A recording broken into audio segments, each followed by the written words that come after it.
dia, minhas amigas, bom dia, meus amigos. Eu sou o Saulo Monteiro e está começando mais um episódio do nosso Café com o Espiritismo. E eu quero te perguntar, tá tudo bem hoje? Eu espero sinceramente que sim, viu? Mas olha, se não estiver, calma, viu? Dá tempo de ficar ainda, a vida é feita de ciclos, não fica mal por não estar bem. Gente querida, que bom que estamos juntos de novo para estabelecer relações entre os ensinos espíritas e a nossa vida cotidiana. Eu, particularmente, tenho gostado muito desse exercício e o retorno de vocês é sempre muito importante. Dessa vez, vou começar comentando um ponto que foi objeto de uma dúvida muito legítima dos ouvintes Luci Moreira e Neto Silva, que acompanham o Café com o Espiritismo lá no YouTube do Inspiração Espírita. Eu deixei para hoje, Luci e Neto, porque já estava planejando retomar isso quando chegasse o dia de um bom exemplo daquilo que eu falei lá naquele áudio de 2 semanas atrás. Para quem está chegando por agora e ainda vai pegar o estudo em sequência, eu citava na época Kardec, quando estabeleceu o chamado caráter progressivo da filosofia espírita. Para ele, quando a ciência entrasse em contradição com alguma teoria espírita, ele, o espiritismo, deveria se adequar. E só não é tão simples quanto deveria ser, porque aqui no Brasil o espiritismo se consolidou exclusivamente como religião. Em uma religião clássica, tradicional, as regras são atemporais e reveladas por uma autoridade sacerdotal, se não divina. Mas doutrina espírita, gente, é filosofia, é ciência também, e por isso evolui, cresce, se modifica. E nosso tema de hoje, ainda dentro do escopo dos relacionamentos e da formação da família, traz, de certa forma, um bom exemplo de como o tempo passa, a ciência e a sociedade mudam e a nossa visão do ponto de vista espírita também, ou pelo menos precisava mudar também. Vamos falar hoje de casamento. E olha o primeiro item de Kardec sobre o tema em O Livro dos Espíritos, 695. Será contrário à lei da natureza o casamento, isto é, a união permanente de 2 seres? A resposta que ele registra é que o casamento é um progresso na marcha da humanidade.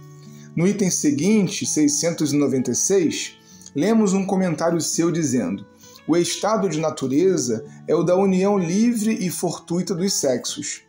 O casamento constitui um dos primeiros atos de progresso nas sociedades humanas, porque estabelece a solidariedade fraterna e se observa entre todos os povos, se bem que em condições diversas.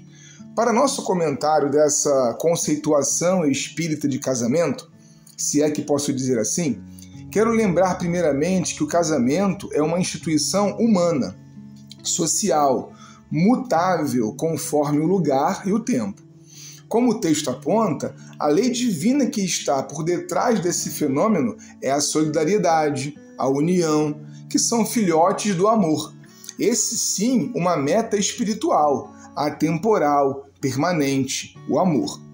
As condições em que o casamento se constitui ao longo do tempo sofrem, é claro, influência do progresso social, das garantias de direito e liberdade que o tempo nos oferece. Então, para começo da nossa conversa, vamos lembrar, o casamento não é uma lei natural, obrigatória, essencial. Não foi isso que os espíritos disseram. Eles ensinam que é uma lei humana que denotou, em certa época, um progresso social. Parece não fazer diferença, mas faz muita.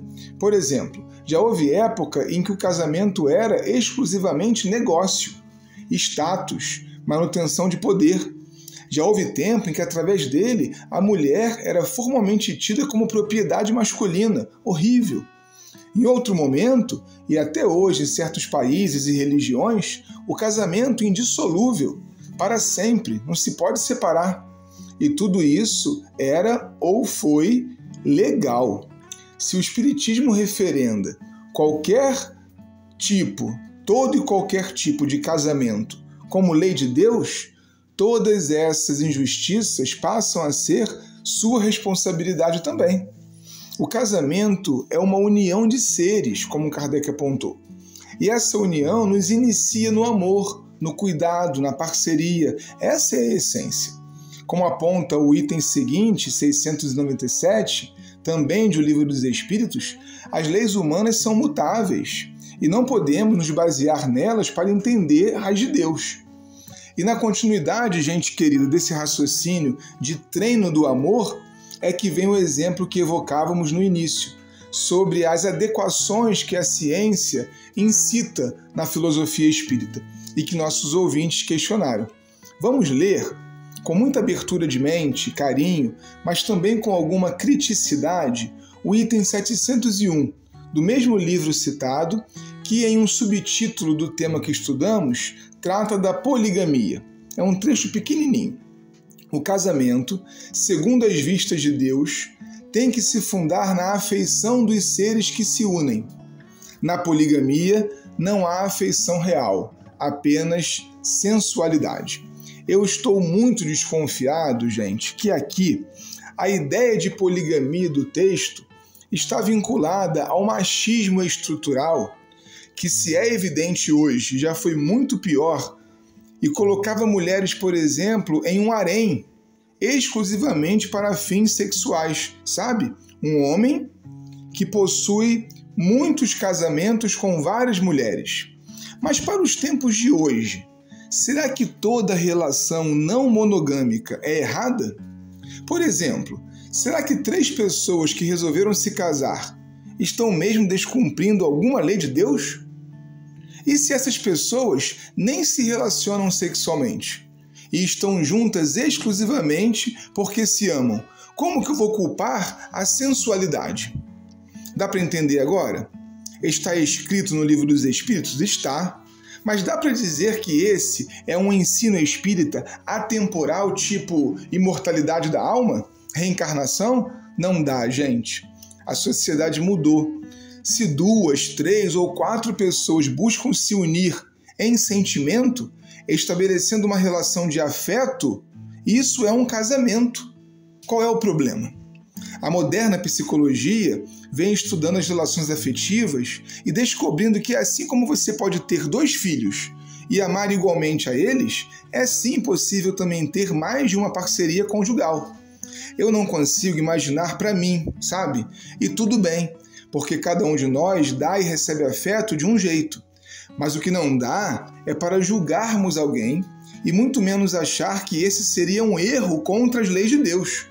Porque a lei de Deus é o treino para o amor, mas nadinha do que isso, um treino para o amor. Um forte abraço e até o próximo Café com o Espiritismo.